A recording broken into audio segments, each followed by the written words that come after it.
So good evening, and welcome to the 24th Annual Library of Congress National Book Festival. And thank you for being here so late. Wonderful. This is a place where books build us up. I am Beatriz Raspo, Head of Logistics of the Library of Congress National Library Services for the Blind and Print Disabled. Our last event of the evening is Words Matter, Politicians on the Page with Jeffrey Rosen and Carlos Lozada. Jeffrey Rosen is the president and CEO of the National Constitution Center and a professor of law at the George Washington University Law School. His previous books include the New York Times bestseller, Conversations with RBG, Justice Ruth Bader Ginsburg, on life, love, liberty, and law. And today, he will talk about his new book, The Pursuit of Happiness, How Classical Writers on Virtue Inspired the Lives of the Founders and Defined America. Carlos Lozada, an opinion columnist at the New York Times, has won the Pulitzer Prize for Criticism and the National Book Critics Circle Citation for excellence in reviewing. His new book is The Washington Book, How to Read Politics and Politicians. Moderating their discussion is Mariana Sotomayor, who formerly covered Joe Biden's 2020 presidential campaign and Congress for NBC News, and is currently covering the U.S. House of Representatives for the Washington Post. I hope you enjoy the session, and let's welcome them to our stage.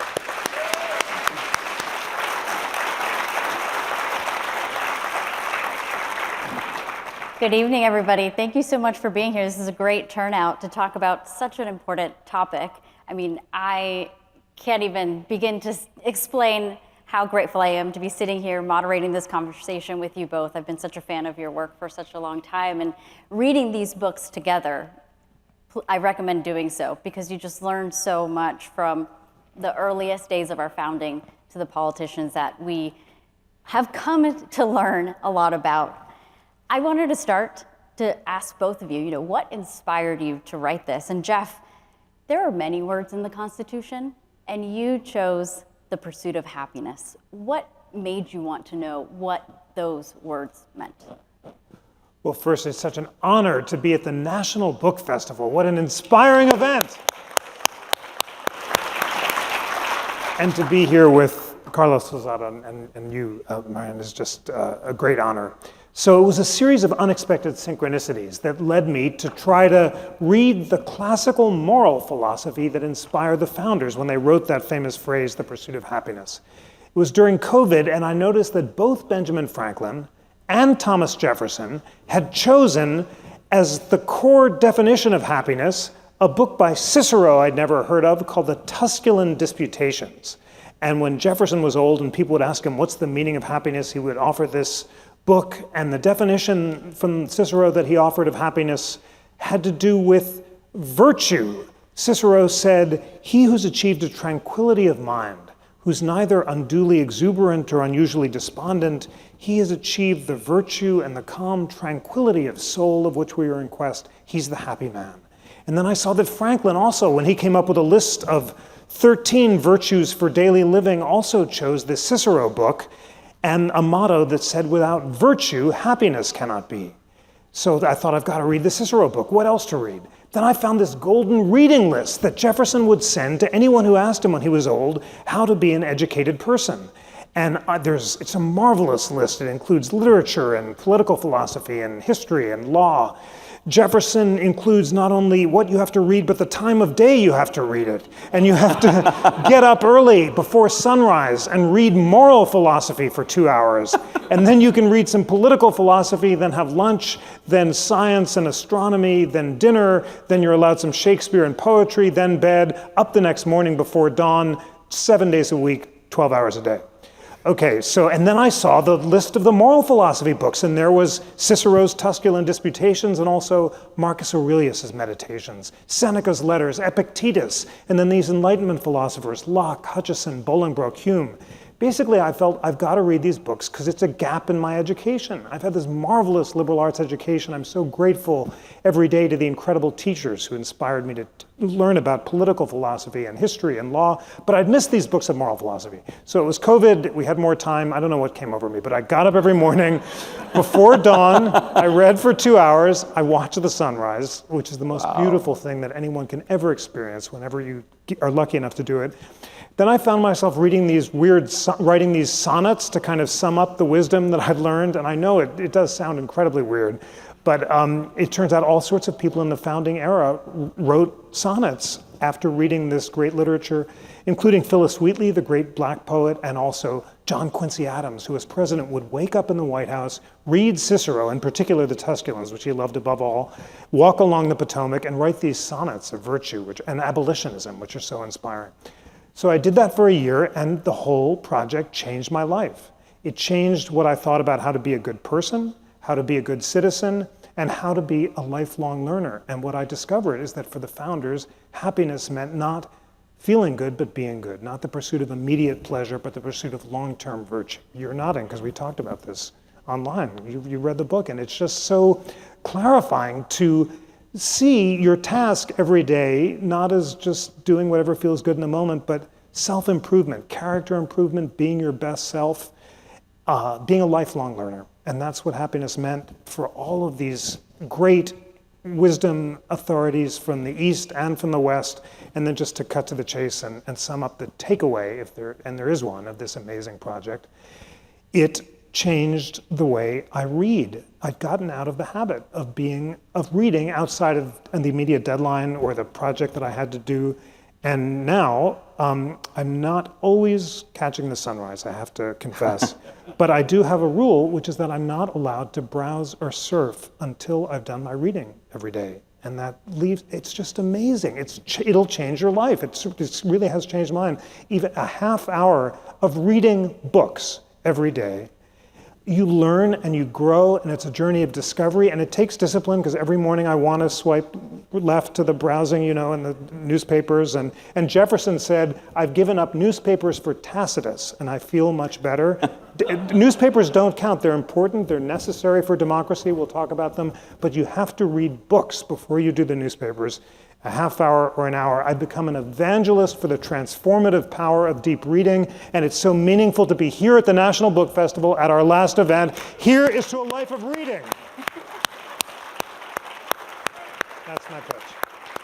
Thank you for saying newspapers are important. They're crucial for democracy. Or reading After digitally breakfast. online. Yes, exactly. Carlos, you have read, I don't even know how many pages of memoirs, biographies. You've definitely read way more congressional investigation reports. I will admit it, as a Hill reporter, you've digested them probably way more than I have. What inspired you to write this book? And I am sure you have published so much. Why did you choose the columns that you've written in that book? Sure. I should say first that any sonnets in my book are completely accidental. That was so inspiring. This has been such a wonderful day. I've run into college friends here, former students here, even a former swim coach of mine here, and they're all here right now. So thank you, and thank you to the Book Festival. I've been coming for years, but it's my first time as an author. If I were to get sort of meta about it, I would say that this book exists because of two things that happened to me about a decade ago, right at the same time. First, I became an American citizen. I'd lived here for a long time as a green card holder. Yeah. But I finally took the plunge to sort of go all in and join this crazy crew. And also, almost at exactly the same time, I became the nonfiction book critic at the Washington Post. This happened just a couple of months apart. And I didn't think of it in this way at the time, but these two identities kind of melded together for me, and I began to hold the imperatives of citizenship and the imperatives of reading and of criticism together. And I used my new job to read and write about the kind of works that would help me understand my new homeland a little better. Jeff has so eloquently described his project of exploring the works of philosophy and ethics that influenced the founders. I write about the books that are recent and current and even future leaders write about themselves. So the 50 essays in this book are my sort of views and perspectives on political memoir and political biography and manifestos and congressional investigations and special counsel reports, of which there are many lately, and even Supreme Court opinions, right? And it's funny, when people learn this is how I make a living, reading these kinds of books and documents, they look at me and they say, thank you for reading those books so that we don't have to read those books, right? And of course, the implication of that response is that these books are bad. These books are self-serving, they're ghost-written, they're propaganda, they're at worst deceitful, and so why would you bother with them? And I think the purpose of this book is to push back against that view. First of all, there are wonderful works, even written by politicians. We can get into those later, if we want to talk about who the politicians are that seem to be the best writers. But also, even when they are self-serving and deceitful, even when politicians sanitize their lives and curate their records and present themselves in the most conformable and electable and favorable light, they always end up revealing themselves. They let something slip. They can't help it, right? It's rarely the sort of sexy, newsy stuff that a lot of our colleagues in media, pour over. The moment like Nancy Pelosi's memoir is out or Barack Obama's memoir is out, you get like the 5 takeaways from the memoir, And that stuff is great, it's useful, but that's not how I enjoy reading. I try to find sort of the little moments and little details that tell you something not just about their politics, but about their character. It might be something that Barack Obama said to a low-level aide on a campaign flight long ago that tells you how he sees himself. Right? It could be something that Mike Pence omits when he talks about the events of January 6th. Right? It might be a phrase that Kamala Harris just turns to a little bit too often until you start wondering what she really means by it. Right? I also cover some foreign leaders. It might be a phrase that Vladimir Putin said in an interview in the year 2000 when he was first coming to power, that then he repeats more than 2 decades later on the eve of the war in Ukraine, that explains his motivations, right? It's in there somewhere. And so just like my colleagues at the New York Times and at the Washington Post, very correctly try to hold leaders accountable for their actions, I try to hold them accountable for their writing, for their words, for the evolution in their thinking. And to me, that's just as revealing. So that's the project of this book. It's also, in a sense, my response to everyone who's ever said, you read those books so we don't have to. Bravo. Jeff, I wanted to ask you, and we're going to break down all of this. There's so many things. I'm like, which question do I ask next? Because there's so many pathways we can go. But I wanted to ask you about the meaning of pursuit of happiness. You started to say this at the end of your answer, where the Founding Fathers had a completely different definition of what that meant or means to us today.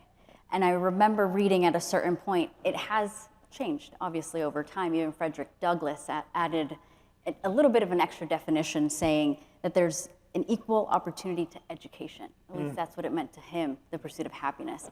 Can you take us through that story arc of just the definition changing over time? Absolutely. So the Greek word for happiness is eudaimonia, which means good demon or good spirit.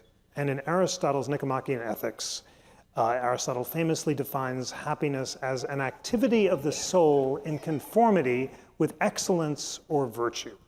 Now, those terms aren't self-defining, so what do they mean? Virtue is, again, the Latin word is virtus, which can mean courage or manliness. But the essence of the definition of virtue in classical moral philosophy was using your powers of reason to moderate or modulate your unreasonable passions or emotions. Reason is logos, passion is pathos. That doesn't mean we should lack emotions, but that we should moderate unproductive emotions like anger, jealousy, and fear, so we can achieve the classical virtues of temperance, prudence, courage, and justice.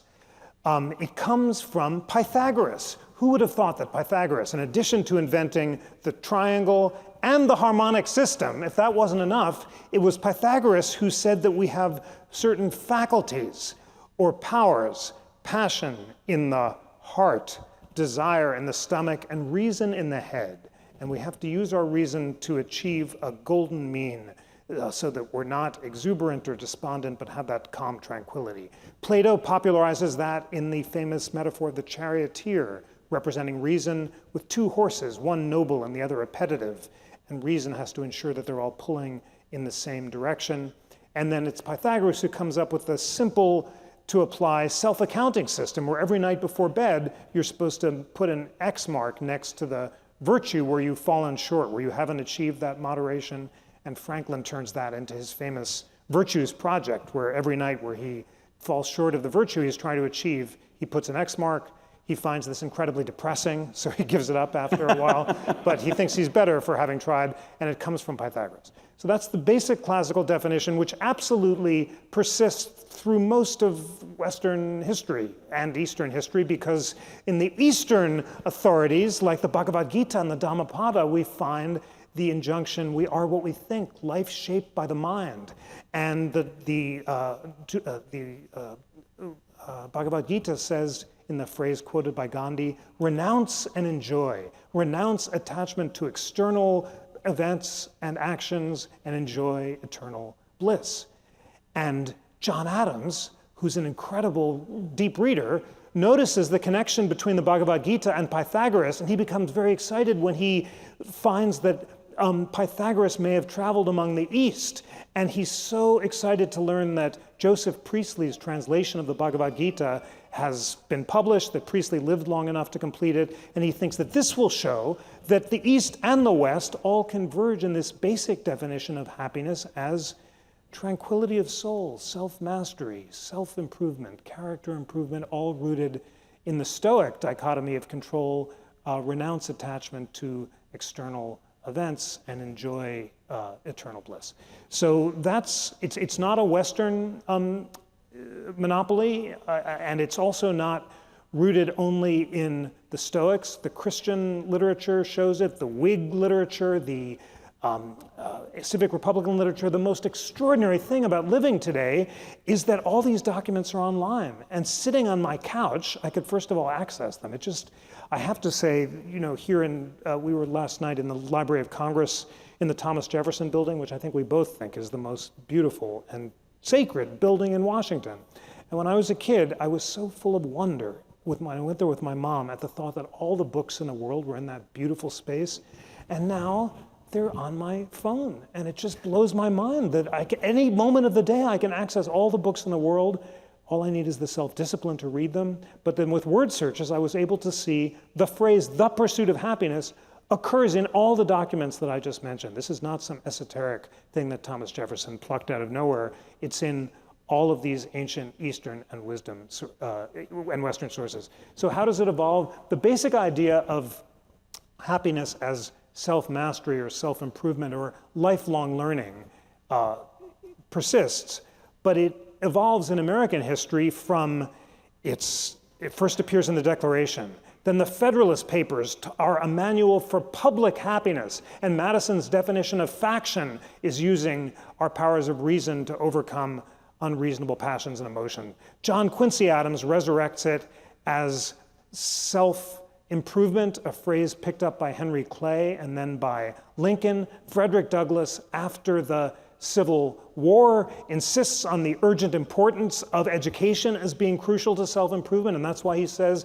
that equal access to education is necessary for the pursuit of happiness. And then Emerson defines the American idea as self-mastery and intellectual liberation.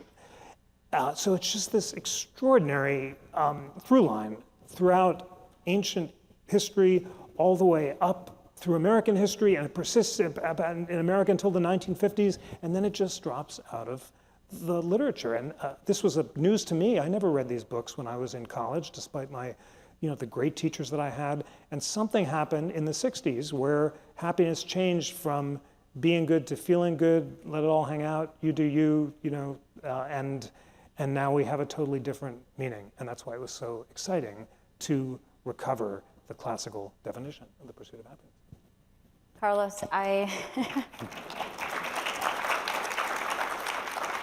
I wanted to tell you that sometimes when I was reading through your book, I felt like you had predictive abilities. And I know you're about to say the secret to that is you have to read about these people and what they themselves have written because you understand them better.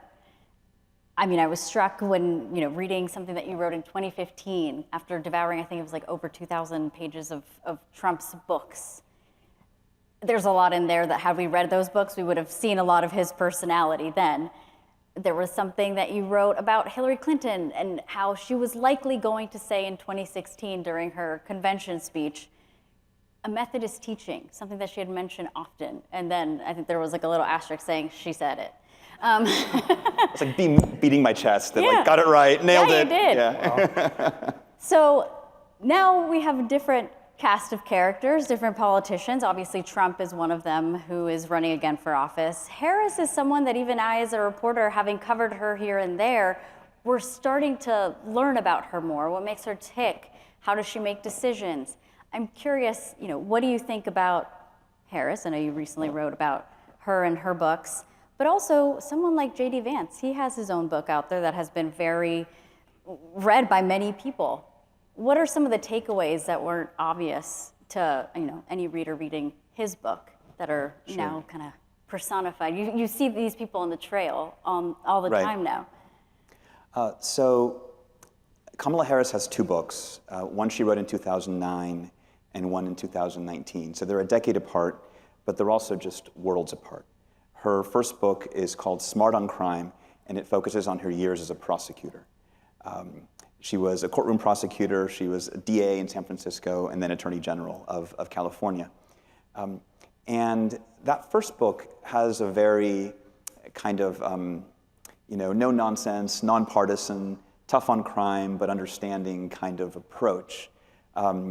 And the timing of it is interesting. It came out a year before Michelle Alexander's New Jim Crow book, came out 5 years before Bryan Stevenson's Just Mercy. And it preceded the sort of huge racial reckoning, whatever you want to call the experience of the past decade, in which a lot of her original views on the role, sort of very, very noble vision of the role of the prosecutor and the role of law enforcement, came to be looked upon less favorably, certainly within the Democratic Party, and somewhat across the nation. So then when she's running for president in 2019, this book was a campaign book. The new book was called The Truths We Hold. All the campaign books have these very generic, rah-rah America titles, American Dreams, Standing Strong, whatever. This was called The Truths We Hold. And you see how her vision of the role of the prosecutor had really shifted. Now she was calling herself a progressive prosecutor, which is not something she had embraced in the first book. Whereas in the first book, she said that the most important reforms for law enforcement are entirely nonpartisan. Democrats, Republicans, Independents all crave safety, and her views were not ideological. That really shifts by book two. Now, I'm not saying there's anything duplicitous about it. People should be allowed to change their minds in the face of new information and new thinking. But to me, it's interesting that now in this campaign, she's kind of moving a little bit back. Now her campaign is calling her a pragmatic prosecutor. Progressive prosecutor is no longer, in her discourse. So to me, that is a fascinating way. Just using their books to sort of see how a politician adapts to new circumstances, rethinks old positions, but it also makes me wonder exactly where she will end up. Because she's clearly using her experience as a prosecutor as a central message of this campaign. Right? If you watched any of the Democratic Convention, there was a lot of talk about how she can prosecute the case against Trump, the prosecutor versus the felon. That to me has been fascinating. One more thing on Harris is that there's a phrase she uses all the time in her books, and it's called false choices. She resists false choices, right? So she says, people say you have to be either supporting the police or supporting accountability for the police, that's a false choice. I'm for both, right? People say that I care too much about undocumented immigrants versus American citizens. That's a false choice. And she may be right, and it sounds very sage to say that things are false choices. But politics is all about making difficult choices in the face of competing priorities. And I wonder if this resistance to being pinned down, this kind of wanting to embrace all sides of a certain issue, if that's contributed to some of the difficulty she had in carving out a very defined role as the vice president, at least before the Dobbs decision kind of propelled her as the administration's voice for the abortion rights cause. Now, her books are not as central to her political persona as Hillbilly Elegy is to J.D. Vance. There is no J.D. Vance, VP nomination without Hillbilly Elegy. Just like there's no Donald Trump presidency without The Apprentice, right? It's sort of what presented him to the world. And what's fascinating to me about the sort of looking at Hillbilly Elegy, which I read at the time, and by the way, if you want to have some fun, watch his Library of Congress, or his National Book Festival event from 2017, which is sort of a whole different side of J.D. Vance. And by the way, he was beloved in this building at the time. But what's interesting is that in that first book, he's very critical of the community from which he comes. He says it's a culture in crisis, right? And he says, look, you got to stop trying to find other people to blame for your problems. You got to work harder. You got to go to school. And it's a very kind of tough love view of Middletown, Ohio, of the place he came from. When he talks about that now, it's a far sharper turn than I've identified even in the Harris books, because now he is looking for people to blame. It's elites, it's globalization, it's the left, and so I think there's a greater tension between the worldview of J.D. Vance in Hillbilly Elegy and the worldview that he's espousing today. The great thing about Trump is that there's no tension at all. He has always been sort of, as he presents himself in those books, even if those books are largely ghost-written accounts. In a way, he has sort of become the persona that is presented in The Art of the Deal, in Surviving at the Top, in The Art of the Comeback, and How to Get Rich. I've read all these Trump books. There's a lot of Trump books. But his willingness to sort of denigrate his opponents, right? I'm not like reading tea leaves here. He sort of brags about it in these earlier books. He doesn't say that he's a liar. He says he engages in truthful hyperbole, which is a line in The Art of the Deal. And so, ironically, Trump is the most consistent between the persona of his writings and the political figure we've come to know. What do you do if you are someone like Governor Tim Walz, who does not have a memoir? I know, that Gwen was Walz really frustrating. hasn't written a book about her husband. And I even went on Amazon just in case there was like any biographer, and I think there might be one who wrote somewhat of like a PDF about his life. So what do you do in that case? I stew. You're just waiting. And I wait, right. So it's funny. The moment that the day after the Biden debacle, I guess is the only appropriate word, I immediately started thinking about like who might, if they ditch the Biden campaign, who might it be, and who has books, right? So I immediately bought Gretchen Whitmer's new book, True Gretch. It's a weird title, but, and in fact, she admits in the book that she hates the nickname Gretch, but like it's the title of the book, True Gretch. And I read her book right away. I started looking at we already had Pete Buttigieg's book, but I got the other one. And I was just getting ready to see who it might be. And I called my editor. I'm like, who should I start reading? He's like, hold on, let's wait, let's see what happens. And so what I'll often do is, trust me, there will now be biographies.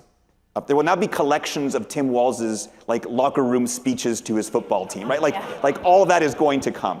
right? And so that'll happen. I'm sure there's publishers who are circling around him like vultures, trying to get him to sign a book deal now that he's had such an auspicious beginning and rollout to his campaign.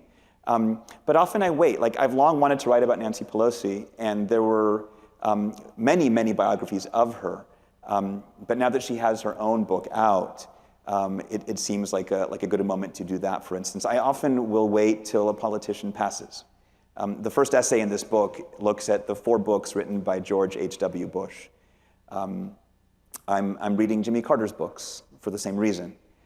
And so, life is long. I sort of feel like I'm the civil service and they're the appointees. Like, I'll be here after they're gone, and I can still weigh in. Maybe there's no Schedule F for me, but sorry, deep cut, inside joke.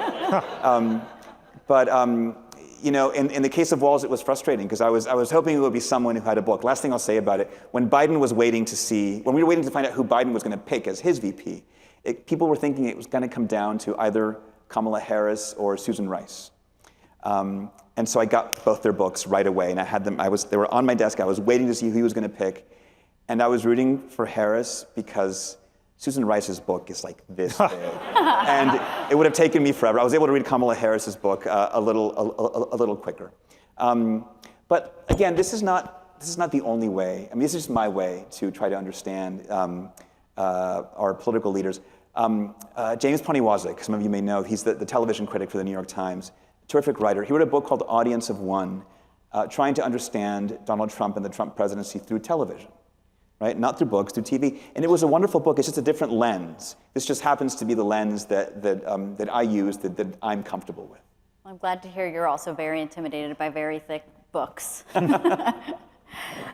Jeff, speaking of predictive abilities, the Founding Fathers seems to have had some, and a lot of lessons for us nowadays.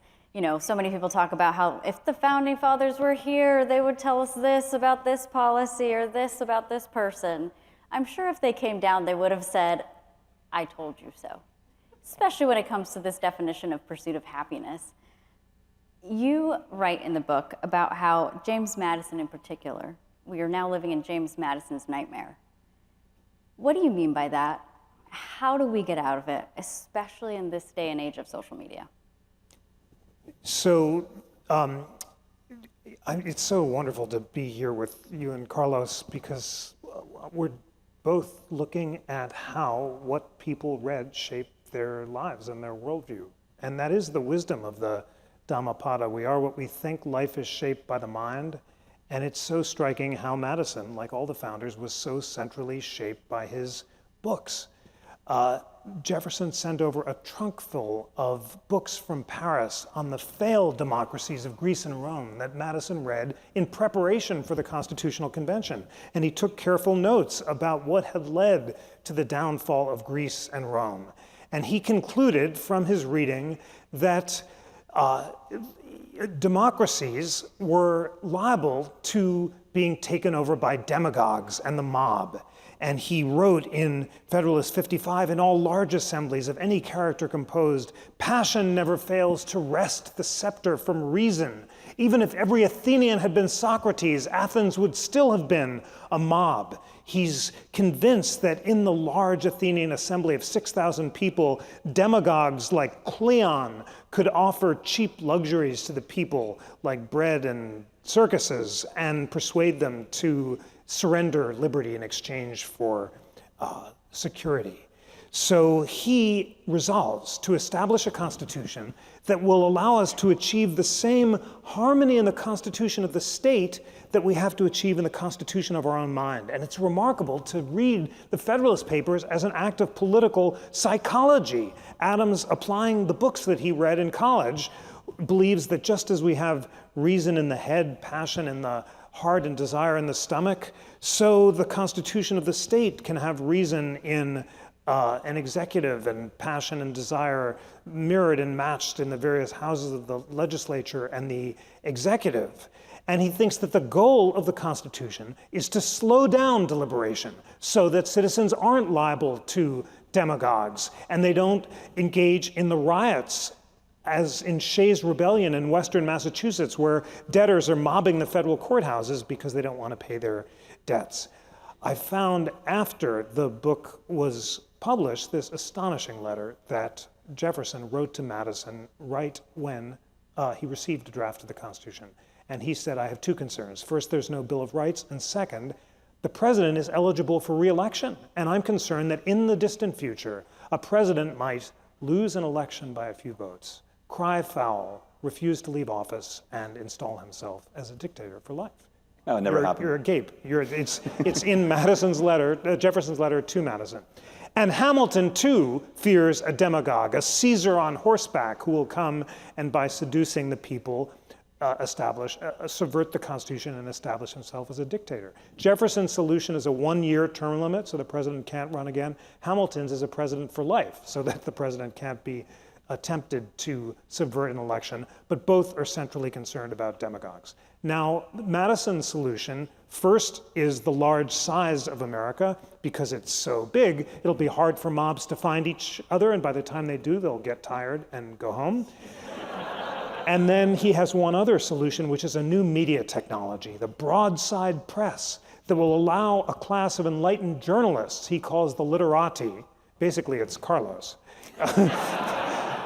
And you, Mariana, are supposed to have complicated arguments like the Federalist Papers, which citizens will read in the newspapers, which slowly diffuse across the land. They'll discuss it in coffee houses. They will never communicate directly with the president because the idea of a tweeting president is Madison's nightmare. That might lead to demagogues. But by slowly allowing reason to diffuse over time and space, will be guided by reason rather than passion, by the public good rather than self-interest, and will avoid factions. So that's Madison's hope. Obviously, as I say this, it's clear that we're living in Madison's nightmare. First, the large size of America is undermined by this social media technology where posts based on passion travel further and faster than those based on reason and in real time rather than slowly. And this enraged to engage model ensures that it's the angriest posts rather than the most temperate ones that get an audience. And the polarization of America, which is more intense than at any time since the Civil War, according to studies, is the opposite of the government without party that the founders envisioned. You asked what's the solution, and I'm not going to solve it at the end in this answer, which I'm going to do, but it's really striking how the founders are kind of pessimistic at the end of their lives about whether the experiment will survive. Washington gravely fears faction and the rise of parties.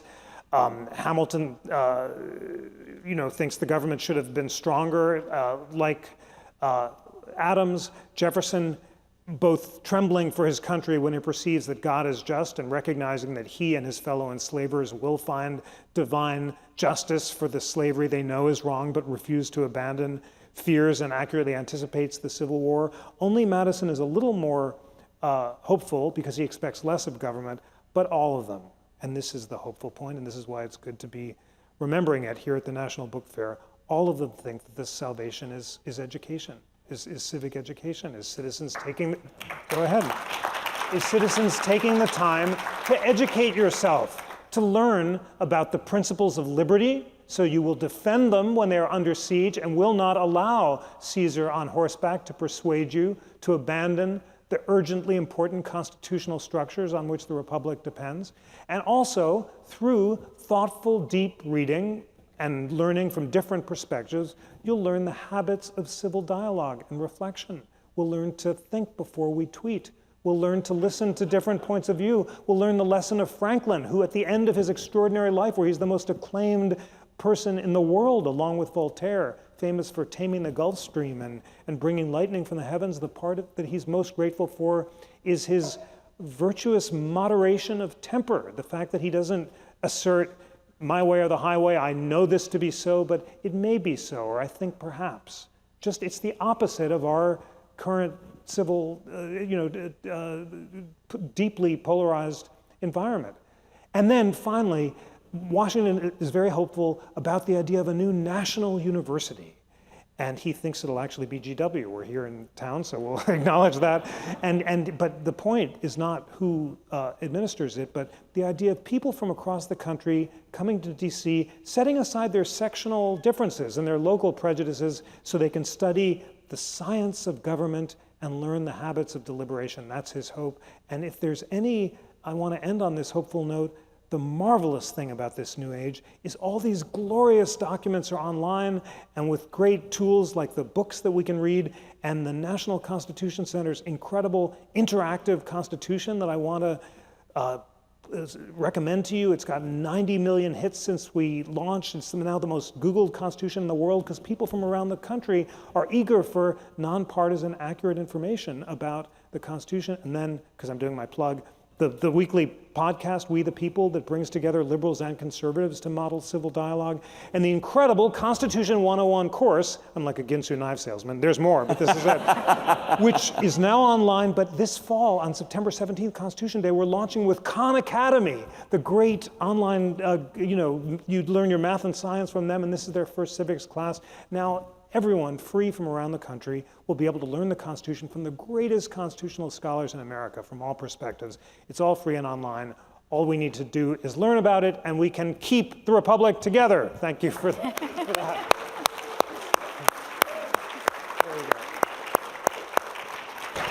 So as I was reading both of your books, my question always was, how did you all take notes? How did you both take notes? I mean, I know reporters do it differently, whether you are a TV reporter and you're prepping all of this information and how do you jot it down, or if you're a print reporter like myself, you talk to a zillion people and then you're like, oh my gosh, I have so many quotes. What do I do with that? How do I put it together? We all have like our rhythm, our formulas. So I wanted to ask both of you, Jeff, how did you just keep everything together? I know you had a lot of time, but how did you go through these very dense readings, stay focused, and put this book together? It's just so exciting. I am a Kindle reader because it's so easy to take notes, and you just highlight and cut and paste. It's just incredible. It's so easy to do.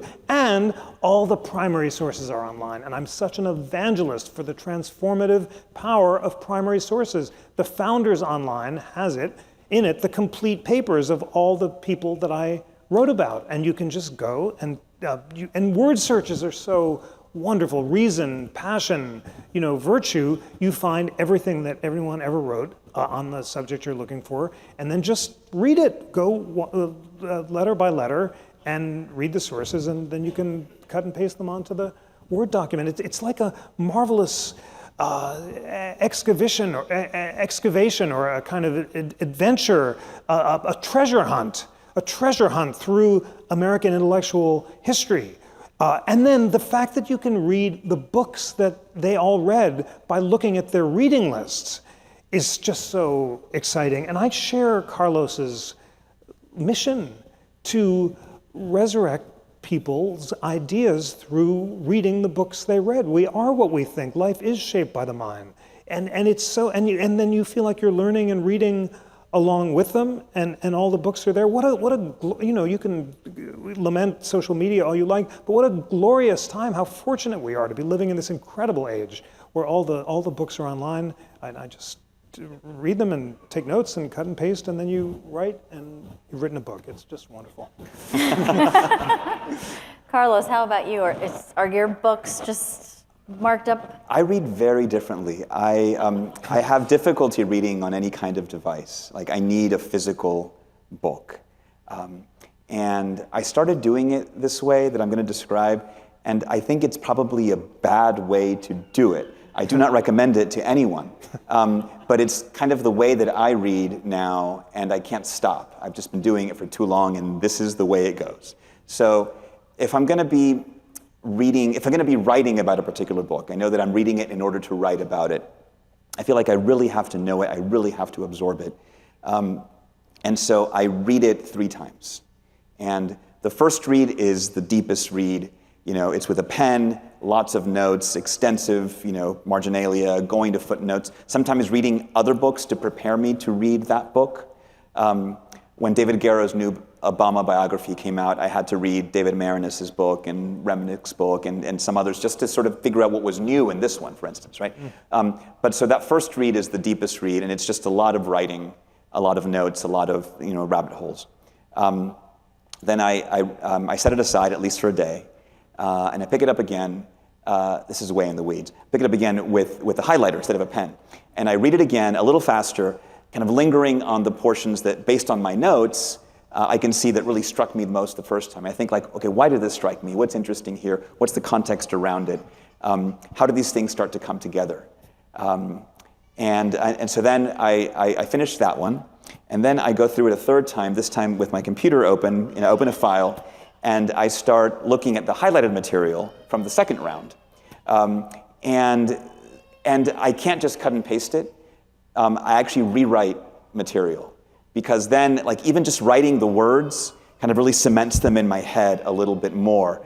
And I end up with, thousands of words of notes from each book. It works out to maybe like 1,000 words per 100 pages of a book. So say it's a 400-page book, I might have 4,000 to 5,000 words of notes. And it's quotes, it's questions, it's ideas, it's contradictions that I've identified. And then that becomes my raw material for what I'm going to write about. And then I just sit with that and I read through those notes, and that becomes the way that I can write a review or an essay about one book or about multiple books. It takes forever. It takes forever, and like my editor gets so frustrated. Actually he's great, but I say like, I'm done reading, so he's like, okay, so you're gonna write? And I'm like, not yet. I've got to type up my notes, which takes forever, right? But it's a method that works for me. I feel that at the end, an author may not always like what I have to say about that person's book, but they can't say I haven't taken it seriously, because I've really delved into as much as I can. I recently read a book, a novel called Trust by Hernan Diaz, which I recommend to you. And without saying too much, because it's the kind of book you need to experience, I can't really explain it. It's a memoir. It's a novel about a memoir, and it's a memoir told from different vantage points. And the deeper in you get to the story, the less you really know about the true story at the heart of it. And it's a little bit disorienting, but it's also just mesmerizing. I'll never read any memoir again in the same way after reading this book. And I sometimes think of that when I think of all the reading that I do, because there's a benefit to trying to read deeply on a subject, but the deeper you read on any subject, the more you just conclude how little you actually know about it, right? If you want to feel like you know a lot about a subject, read one book. If you want to feel like you know nothing about it, read 5 books on that subject. And you realize there's just so many different avenues to explore. And that is, again, like Hernan Diaz's novel, that is both disorienting, but also just exhilarating, because you can always keep going. Jeff is an evangelist for reading the primary documents, going deeper. And for me, whenever I want to learn about a subject, I know that the deeper I go, the more I'll realize how much more there is to learn, how much more there is to read. I'm preaching to the choir here at the National Book Festival. That's why you're here, because that's something that you understand very deeply. So for me, I know it's just never going to end. You never gain mastery of a subject. You just keep learning how much more there is to learn. So now it's your turn to ask questions. There's a microphone here and here, if you guys want to line up. We only have about 10 minutes. Maybe we can go a little longer, I don't know. So there's still some people who may not have the interest in politics. What is one main thing that you would want them to understand? Like if they were to be exposed to political ideas and political books? It's learning more about the political theory or the political news of the day. Yeah. I guess what I hope people would understand from the Happiness book is not how to form a government, but how to live, how to be a good person, how to spend the day. And at least this is what it taught me, and to spend the day productively, which would have to involve some learning every day and some reading every day. Well, when it comes to politics, I think it's very helpful to think about the structures of government, not the latest policy debates or who's up or who's down, although it's deeply important also to learn about American history from the beginning through the present, including reading about what people read, but just why is the Constitution set up the way it is? And just for a quick takeaway, the basic principles of the American idea: liberty, democracy, equality, federalism, embodied in the Declaration and the Constitution, and understand what their philosophical sources are, and then how they were applied over time, and how people debated them, and then you're off and running. All I would add to that is that whatever this person you're talking about, this hypothetical person who's not into politics, whatever that person cares about, science, sports, civil rights, any subject that you're into, literature, there are political dimensions to all of that, and so I think that whatever your particular interest is, you don't have to think of politics as this kind of dirty thing off to the side that you don't want to look at. It can be woven in to all the issues that you might be concerned about, and it doesn't have to be dirty. It can be uplifting. But it is always necessary. We'll go over here. As an outsider, I'm not actually American, I'm English, I'm still here. You've spoken a lot about certain words in the Constitution, be it pursuit of happiness or well-regulated militia. Do you not feel it's a little bit almost looking back and not looking forward that these men nearly 300 years ago now who wrote these words have such an influence on what we think today? Like back then, you could only vote if you were a landowning white man. Why are we listening to them? Why are you guys listening to them so much and not choosing your own path? Crucial question. Because they articulated the shining ideals of the American idea, which future generations have used to become more embracive, to use Justice Ginsburg's term, embracing the left out people, not just grudgingly, but with opening arms. And every single underrepresented minority in American history fighting for their rights have invoked the Declaration. It's so inspiring to see first white men arguing for the expansion of the franchise, and then the great abolitionists David Walker and Frederick Douglass denouncing slavery in the name of the Declaration, then women at Seneca Falls, then immigrants, and then LGBTQ people, and onward and onward. It is this glorious ideal that we've always fallen short of, but always striving to become more perfect. That's why America is about an idea. It is not about blood or about where you're born or about your inherited status as in Britain. That's why for all the glories of Britain and its common law and its tradition of liberty, it's the American Constitution that has proved to be the most embracive and expansive because it is always open to reinvention and to becoming more extensive in its reach. We are the only country in the world that remains defined by an idea in these polarized times when people are worried about whether or not the country is falling apart. It's so inspiring to see that people of all backgrounds still embrace the American idea, although they disagree about its meaning, and that's why I am optimistic that we will survive and flourish.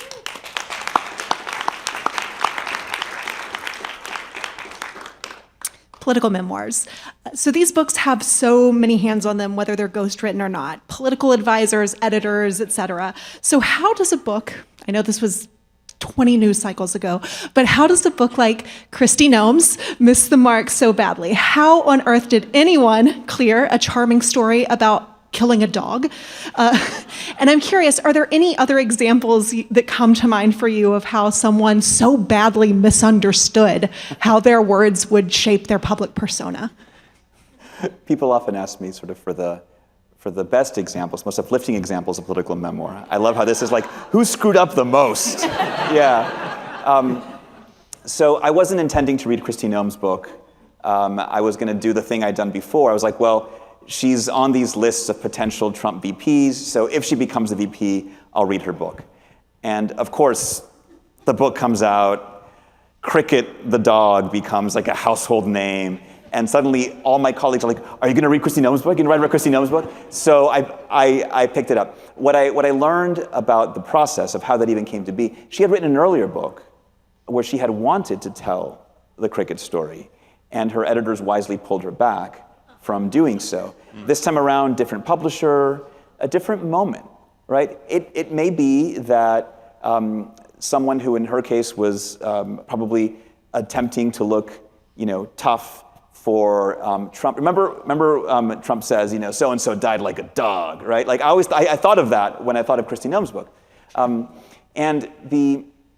So for those of you who don't know, in the story, she talks about how many years ago, in the book, talks about many years ago, she was having this hunt for some friends on her land, and this dog, Cricket, was poorly trained and got way up ahead of the other hunting dogs and scared away all the birds they were trying to shoot. And then later on the way home, Cricket jumps out of the car and massacres some chickens. So she decides Cricket's untrainable, drags him to a gravel pit, shoots him. Then sees a goat. She's like, I never liked that goat either. I'm going to drag that goat over and kill the goat. The story, dominated news cycles, right? But when you read the book, right, and don't just listen to the stories about the anecdote, you see that story of Cricket and the goat was in her chapter on her thinking about foreign policy and national security. And she's trying to explain how she makes decisions on issues of life and death. And so it was this effort to project a kind of Trumpian toughness that backfired horribly. But you can almost see how in a certain worldview, in a certain way of thinking, in a season where everyone is trying to sort of talk as tough as possible to appeal to a certain wing of the transformed Republican Party, like you might convince yourself that this story shows that I'm tough. And it came up against the sort of dog lovers of America, and it sort of torpedoed her career, any ambition she had for the vice presidency.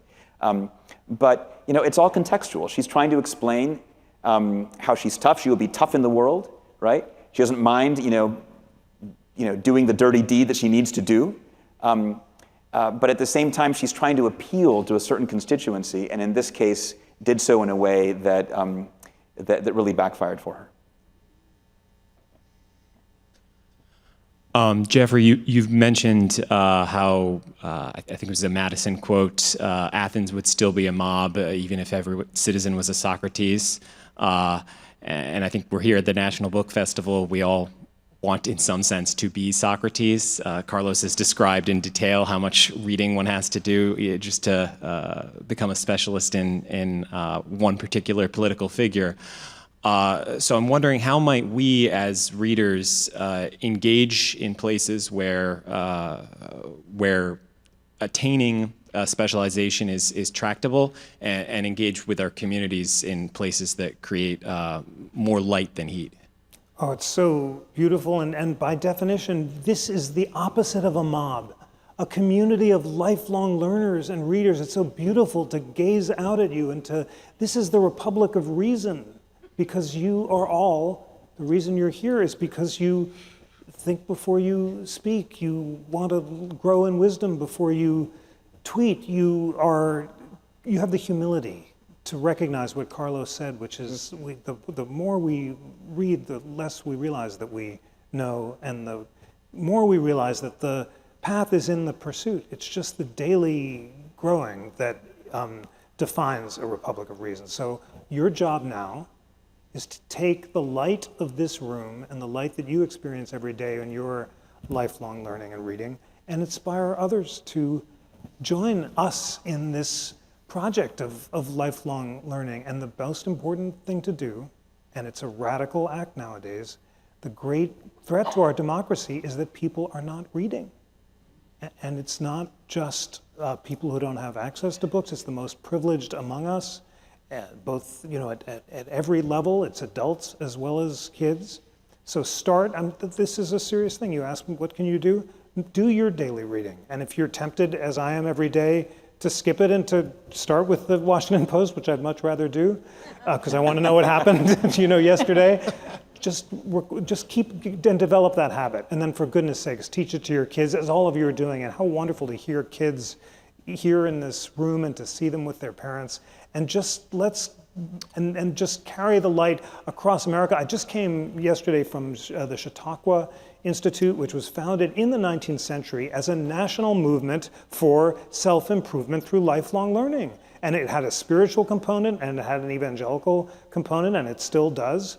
And I subscribe to it. So let's all be part of that community and do it by modeling it for ourselves and for our kids and our friends, and in the process, we can transform the world. I'll make two very practical points on that, very briefly. One is we're talking about the power of reading. I would emphasize the power of rereading. Go back to books that you think you know. Go back to novels that you think you know, that you read long ago. You will find different things. It'll be a different book to you because you are a different person. You live in a different time. I would rather get to know one book better than get to know a second book superficially. And the other thing I'll say, reading community. One of the great joys of my life is reading with my family, sitting right over here. We read together, we read at dinner, we read at breakfast, we sneak in 15 minutes when we can.